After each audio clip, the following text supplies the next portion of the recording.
Hello again, your local friendly neighborhood Sandbagger is here again to do another commentary, this time with one of my training partners, Tom, aka Machado. He outweighs me by a fair bit, about 30 kilograms, give or take. Some of that is carry-on luggage, but here he's passed on to side control. Here I'm working on side control escapes mainly, but just escapes in general. Also trying to limit space recruit and also gi chokes in particular. And so he's trying to take me back there, and I'm just kind of trying to recover guard by getting my knee in between and squaring up here. And so he tries to take control of my legs and pass the guard, but I've got a foot in the hip there. Since we're working leg entanglements, that's what I'm looking for. One of the things I found quite funny is that it's a very cute yet terrifying thing to watch blue belts working leg entanglements. You never know what's going to happen, but here we rolled and there's a sound in the mat which sounded like a fart, and so we're laughing. And there I'm just trying to work a foot lock, which we worked in the class. It's not quite there, but then my training partner Tom tries to go for a heel hook on me, and then there's a tearing. I don't know if you heard that, but the tearing was not my MCL, it was actually my gi. And this gi that I'm wearing is 14 years old, and now I have to definitely retire it. So 14 years old, some of you may not even be that old as my gi, but yeah. And so here, just to protect my feet now that I know he's actually going for heel hooks, and so I'm going to do something similar on him.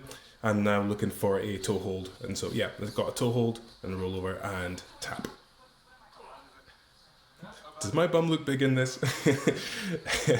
Oh, it's such a shame. I like this gi, and now I've definitely got to retire it. It actually has literally across the entirety of one cheek was that tear.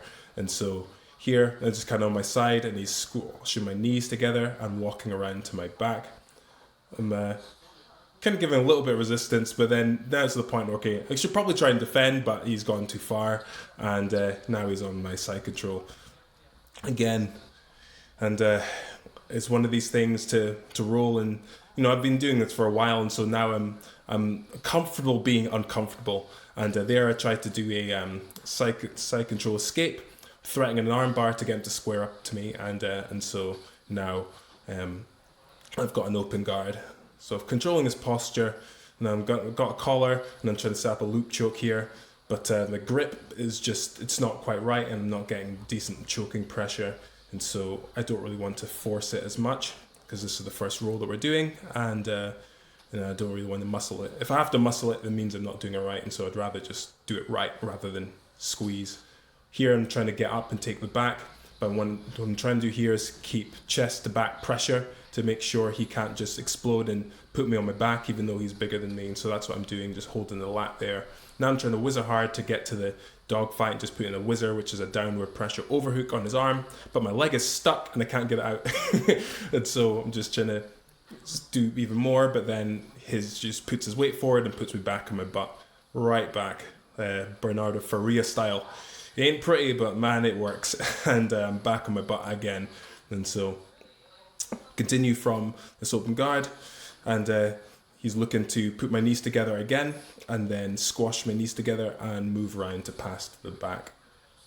Now I really should be pushing his head in the direction he wants to go, but I'm just kind of sitting up, just trying to play with his balance a bit. But he goes around to the side, and then so he completes another pass to that same side. I haven't learned, have I? This is like the third time it's gone there. But anyway, it's good for me to work these escapes, and so try to use a similar thing, just using space there, and but he still keeps me facing away from him. It's good to roll with somebody who's a lot bigger than you, because it forces you to make sure your technique is good, and so that's why I like rolling people bigger than me, because if I succeed, then it means my technique works, and theirs doesn't. And so here, got the mount, and don't mind escaping from mount so much. And as I do that, though, he rolls to my arm, but fairly comfortable arm bar defense. Tried to clinch my arms together as the round ends, and it was so close. He could have got me, could have escaped. Who knows? There might be a sequel of Sandbagger versus Machado. But anyway, thanks for the roll, Tom, and I'll see you guys in the next videos.